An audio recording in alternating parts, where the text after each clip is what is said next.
Hello दोस्तों, मैं rabbit trainer Rahul आप सभी लोगों का अपने YouTube channel rabbit farming and cares में हार्दिक स्वागत करते हैं। और दोस्तों, आज का टॉपिक है use of fish oil in rabbit.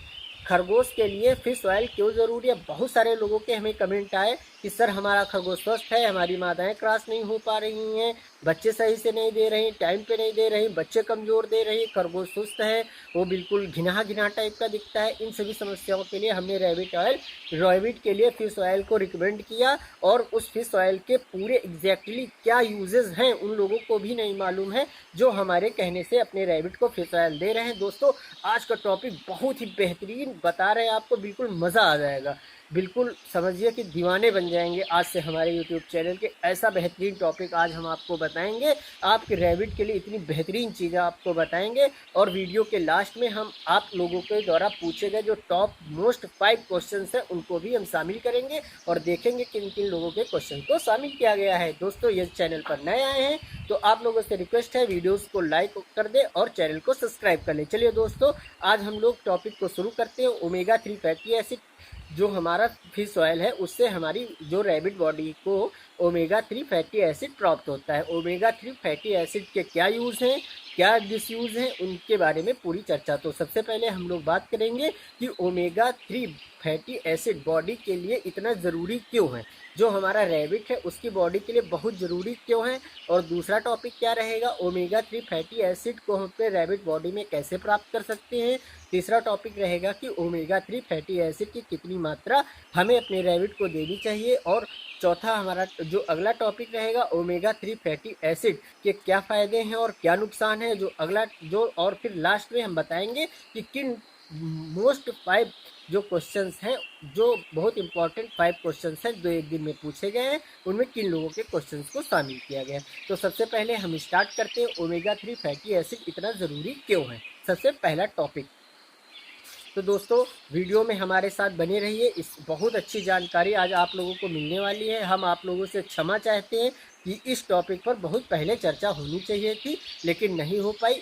आज हो रही है, देर आए दुरुस्त आए, लेकिन आज बिल्कुल बेहतरीन तरीके से इसकी बात होगी। तो ओमेगा 3 फैटी एसिड बॉडी के लिए क्यों ज़रूरी है। देखिए, ओमेगा 3 फैटी एसिड जो रैबिट बॉडी है उसके लिए बहुत जो मानसिक समस्याएं हैं, जो शारीरिक समस्याएं हैं, खरगोश दुबला है, पतला है, कमज़ोर है, मादाएं क्रॉस नहीं हो रही, उनके अंदर विटामिन की कमी है, मिनरल्स की कमी है, फैटी बिल्कुल फैट निचुड़ चुका है, गर्मी के जैसे गर्मी से सर्दी, अब गर्मी 42, 44, 46 डिग्री टेम्परेचर से अब क्रॉस करके 30-35 डिग्री के अप्रॉक्सीमेट टेम्परेचर में मादाएं आ चुकी हैं।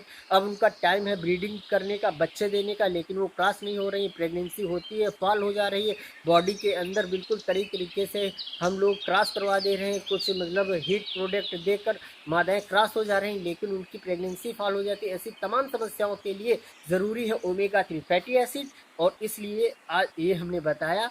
और इस ओमेगा 3 फैटी एसिड के और क्या क्या यूजेस हैं आगे चल के वीडियो में हम लोग जानेंगे। तो दूसरा टॉपिक हमारा क्या है, ओमेगा 3 फैटी एसिड हम अपने एक रैबिट की बॉडी में कैसे प्राप्त करें। इस क्वेश्चन की हम लोग डिटेल में चर्चा करते हैं। तो सबसे पहले हम लोग जानेंगे ओमेगा 3 फैटी एसिड कितने टाइप का होता है। तो हम आप लोगों को बताएंगे ओमेगा 3 फैटी एसिड 3 टाइप का होता है।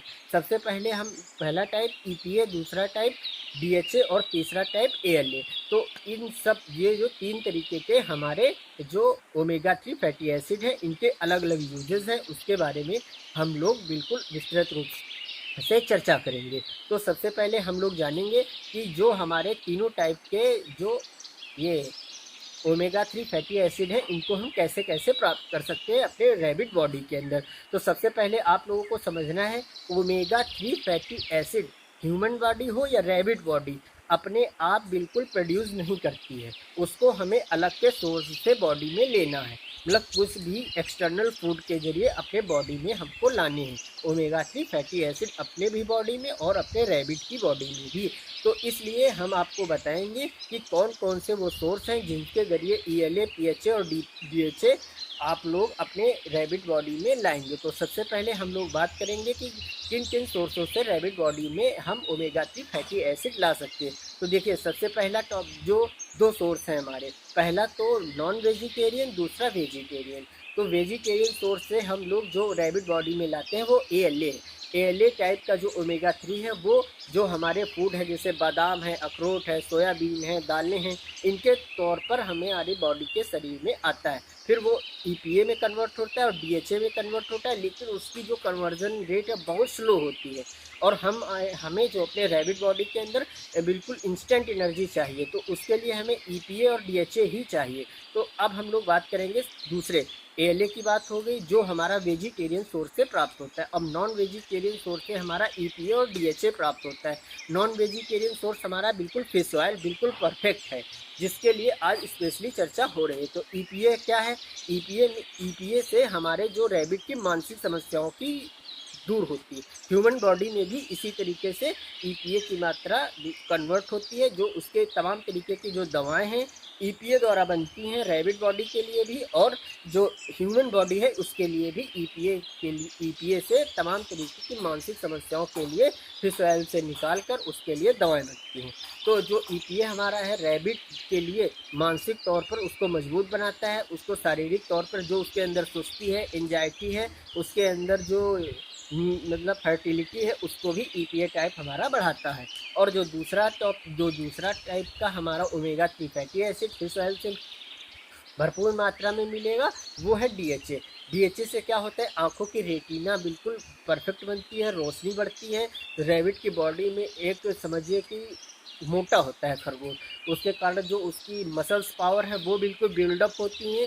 खरगोश की जो हड्डियां हैं भरपूर मात्रा में कैल्शियम फिश ऑयल में पाया जाता है। विटामिन A और D बेहतरीन तरीके से मिलता है फिश ऑयल से। इससे जो ये सब जो पार्ट आ रहे हैं हमारे DHA के अंदर आ रहे हैं, जिससे कि खरगोश के जो बिल्कुल बॉडी है वो एकदम डेवलप हो जाती है।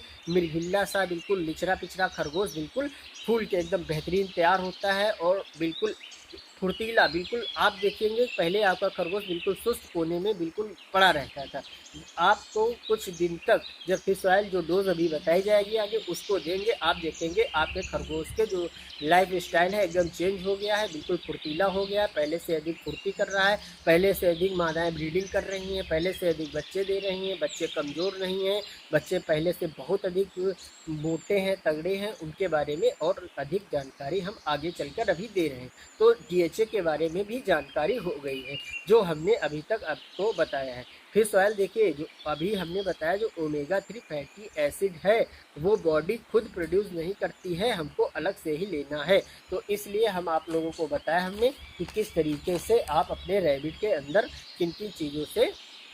तो अब हम लोग DHA पे थोड़ी और बात कर लेते हैं। DHA टाइप का जो प्रोटीन्स होता है, जो फैटी एसिड होता है, ओमेगा 3 फैटी एसिड जो रैबिट बॉडी में हम लोग फिश ऑयल के ज़रिए दे रहे हैं, उससे जो हार्ट का जो फंक्शन है रैबिट के बहुत अच्छा हो जाता है। और जो तमाम तरीके की हम लोग सुनते हैं खरगोश सुस्त है, शांत बैठा है, हड्डियाँ कमज़ोर हैं पैर की इतनी इतनी, और उसके मतलब जो ह्यूमन बॉडी में हम लोग मान लेते हैं कि अर्थराइटिस हो गया है और ये आइटिस हो, जो आइटिस शब्द है इसकी समस्याओं को बिल्कुल खत्म करता है। यदि कोई ह्यूमन जैसे हम और आप पैरों में दर्द हो रहा है, बहुत तरीके से उठने में हड्डियां कटर पटर होती हैं, तो आप लोग फिश ऑयल का इस्तेमाल करिए। लगभग 2 ml फिश ऑयल आप लोग बिल्कुल मॉर्निंग में खाली पेट एक एक दिन अल्टरनेट करके लेते जाइए और ये सब समस्याएं खत्म होगी। और आपके रैबिट को जो डोज देनी है वो अभी हम चल के बताएंगे। तो अब आप लोगों को ये समझना है कि रैबिट की डोज कितनी होनी चाहिए। अब आपको अपने ये रैबिट को कितनी डोज देनी है फिश ऑयल की, तो आप लोगों को हम बताएंगे कि आपको जिस भी खरगोश को देना, एक एडल्ट खरगोश के लिए 2 ml बिल्कुल ये देंगे डिस्पोजल सिलिंज में ऐसे आप भरेंगे। हम क्या करते हैं फिश ऑयल जो हमारी मछली मंडी है उससे जो होलसेलर मछलियाँ लाते हैं उनसे कोलकाता से हम मंगा लेते हैं। करीबन हमको 1 लीटर 800 रुपये में मिल जाता है। तो अब आपको करना क्या है, इस तरीके से फिश ऑयल को 2 ml सिलिंज में भरेंगे और आपके अपने खरगोश के मुंह में ऐसे खोल कर ऐसे पिला देंगे। और ये ध्यान रखेंगे कि जो ड्रॉपर है धीरे धीरे पुश करेंगे, तेजी से करने से खरगोश के यहाँ से पानी निकल जाता है। देखिए 2 ml फिश ऑयल हमारा खराब हो गया, हमने गलती कर दी, रैबिट को पिला देना चाहिए था। चलिए तो आगे चलते हैं। तो हम आपको बताएंगे कि फिश ऑयल के जो हम अपने रैबिट को कितना देना। एडल्ट पेरेंट है, जो मादाएं आपकी क्रॉस नहीं हो रही हैं, उनके लिए सबसे पहले आपको क्या करना है, सुबह उठकर 2 ml फिश ऑयल उनको पिला देना है। मतलब 4 से 5 दिन लगातार। फिर आप उनको मादाओं नर के पास सुबह उठ के क्रॉस करने के लिए रखेंगे। अच्छी तरीके से क्रॉस हो जाएंगी, मादाएं रुक जाएंगी, प्रेग्नेंट हो जाएंगी। बहुत समस्याएं आ रही है इस समय प्रेगनेंसी न रुकने की। इस समस्या का समाधान होगा, खरगोश के अंदर कैल्शियम की वृद्धि होगी। देखिए, यदि आप 2 ml फिश ऑयल दे रहे हैं तो खाने में मिलाकर कैल्शियम दे सकते हैं, अन्यथा ना भी दे तो कोई बहुत जरूरी नहीं है जब तक आप फिश ऑयल दे रहे हैं। तो आपके यदि और रैबिट है, 2 या 4 रैबिट रखे हुए, उनके मुंह में आप पिला दीजिए। छोटा बच्चा है तो ½ ml, उससे थोड़ा बड़ा है तो 1 ml, फुल एडल्ट पेरेंट है तो उसको 2 ml आप 4 से 5 दिन तक 1 महीने में दे सकते हैं। अब देखिए, हमने बताया है कि क्या नुकसान है और क्या फायदे हैं इनमें, ये इस टॉपिक पर अब हम लोग चर्चा कर रहे हैं कि देखिए, यदि रैबिट को लॉन्ग डोज हम देते रहेंगे तो उसके बॉडी में कैल्शियम अधिक हो जाएगा, अनावश्यक दांत बढ़ने लगेंगे, अनावश्यक हड्डियां कहीं ना कहीं से बढ़ने लगेंगी। तो ये सब नुकसान है। और फायदे क्या है जो हमने अभी तक आपको बताए। देखिए, इसलिए आप जो डोज है वो 4 से 5 दिन तक ही 1 महीने में दें। या फिर जो स्पेशल, जैसे कोई रैबिट है, सुस्त है, बीमार दिख रहा है आपको, तो उसके लिए जो दवाएं बताई हजारों हमने, वो आप लोग इस्तेमाल करिए। यदि नॉर्मल है, हल्की फुल्की फीडिंग कर रहा है आपको, तो फिर आप क्या करेंगे कि उसको 2 ml फिश ऑयल 2 से 3 दिन तक दे सकते हैं। चलिए, अब दोस्तों फिश ऑयल पर भरपूर रूप से चर्चा हो गई है, तो आगे हम लोग लास्ट जो 5 क्वेश्चन है वो ले लेते हैं। सबसे पहले क्वेश्चन बसंत कुमार ठाकुर जी का, 25 दिन की प्रेग्नेंट मादा का वजन कितना होना चाहिए? तो भैया हम बताएं, जब 2 kg प्लस मादा हो जाती है तब वो पहली बार गर्भ धारण करने के लायक हो जाती है। ये डिपेंड करता है कि मादा के पेट में कितने बच्चे, 2 हैं तो कम वजन होगा, 10 हैं तो ज्यादा होगा, 11 हैं तो और ज्यादा होगा, 5 हैं तो और कम होगा। इस तरीके से कोई एक परफेक्ट वेट बता पाना बहुत ही मुश्किल है। तो और दूसरा क्वेश्चन जो हमारा है सोनू मीना जी का, ब्रीडिंग वाले मेल फीमेल का वेट कितना होना चाहिए? हमने आपको बताया, जब पहली बार 2 kg के ऊपर वजन मादा खरगोश का हो जाता है तो मादा खरगोश बच्चे देने के काबिल हो जाती है। और अब अगला क्वेश्चन, तीसरा क्वेश्चन राज यादव जी का, कोई ऐसी मेडिसिन जो ऑल इन वन हो जो हमने बताई थी। सबसे पहले हमने एक ready medicine BH alpha alpha British homeopath company की बताई थी, तकरीबन 200 रुपए की आती है। उसमें जुकाम, सर्दी, मेल फर्टिलिटी और हर चीज की दवाएं मिली हुई हैं। यदि उस दवा को, जो डोज हमने बताई हुई है, उस BH अल्फा अल्फा दवा को आप प्रतिदिन अपने खरगोश को ½ ml एक एक दिन छोड़कर देते हैं तो 90% आपके खरगोश में बीमारियां ही नहीं आएंगी। और अगला जो लास्ट क्वेश्चन है, पांचवा क्वेश्चन, अरीन मिश्रा जी का है, पैर, उनके खरगोश के पीछे का एक पैर टूट गया है, ऊपर की ओर उठाए हुए है और झूल रहा है, उसकी क्या समस्या का समाधान है? दोस्तों, हमने एक वीडियो बना के आप लोगों को दिया है जिसमें खरगोश के पैर की हड्डी टूट गई है, तो उसमें हम लोग लकड़ी कैसे बांधेंगे, यदि आप नहीं बांध सकते तो उसके लिए क्या उपचार है वो हमने बताए हुए हैं। सर, यहाँ पर भी हम कुछ बता दें, यदि आपके खरगोश का पैर टूट गया है, आप लकड़ी बांध सके तो ठीक है, वो स्पेसिफिक वीडियो आप लोग देखिए, डिस्क्रिप्शन बॉक्स में हम उसका लिंक दे रहे हैं। और या फिर आपके खरगोश का, या यदि नहीं बांध पा रहे हैं तो आप लोग आयोडेक्स बाम, मूव, कोई भी पेन किलर आप लोग बाम धीरे धीरे या ऑयल अपने खरगोश के पैर में लगाते रहिए। कुछ दिन तक ध्यान रखें, धीरे धीरे पैर जुड़ने लगेगा। अनावश्यक छेड़छाड़ मत करें, अन्य खरगोशों से निकाल के उसको अलग रख देंगे आप लोग।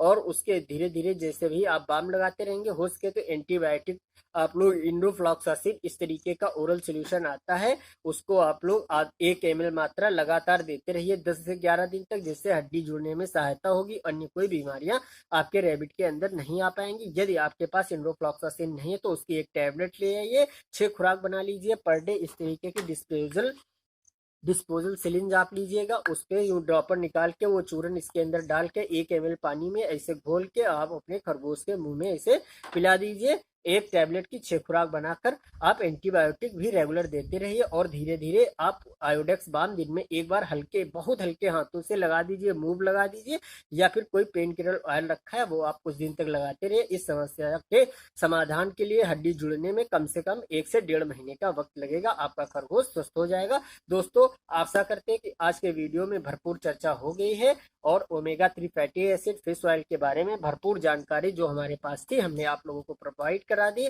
और दोस्तों, आप लोग ये बहुत ध्यान रखिएगा, यदि आपके रैबिट की बॉडी में कोई भी फैट बहुत ज्यादा फैटी हो गए हैं, उसको डिस्टर्ब करते हैं, फैट डिस्टर्ब करते हैं, तो ओमेगा 3 फैटी एसिड जो है वो भी बिल्कुल, मतलब वो भी डिस्टर्ब होगा। इसलिए आप लोगों से हमारी रिक्वेस्ट है कि मादाएं जो हैं प्रेग्नेंट होने वाली हैं उनको समय पर प्रेग्नेंट कराते रहें, अनावश्यक वो फैटी ना हो, बहुत ज़्यादा वो मोटी ना हो। यदि क्रॉस नहीं हो रहे हैं तो उनकी फीडिंग कम रखिए। बच्चे मतलब सॉरी, यदि वो बच्चे लंबे समय से नहीं दे रहे हैं तो उनकी फीडिंग बिल्कुल धीरे धीरे कम करिए। अचानक से बिल्कुल फीड बंद मत करिए, बिल्कुल धीरे धीरे धीरे करके फीड बंद करिए। दोस्तों, आशा करते हैं कि आप लोगों को आज की वीडियो अच्छी लगेगी। चैनल को सब्सक्राइब कर लें। Thank you.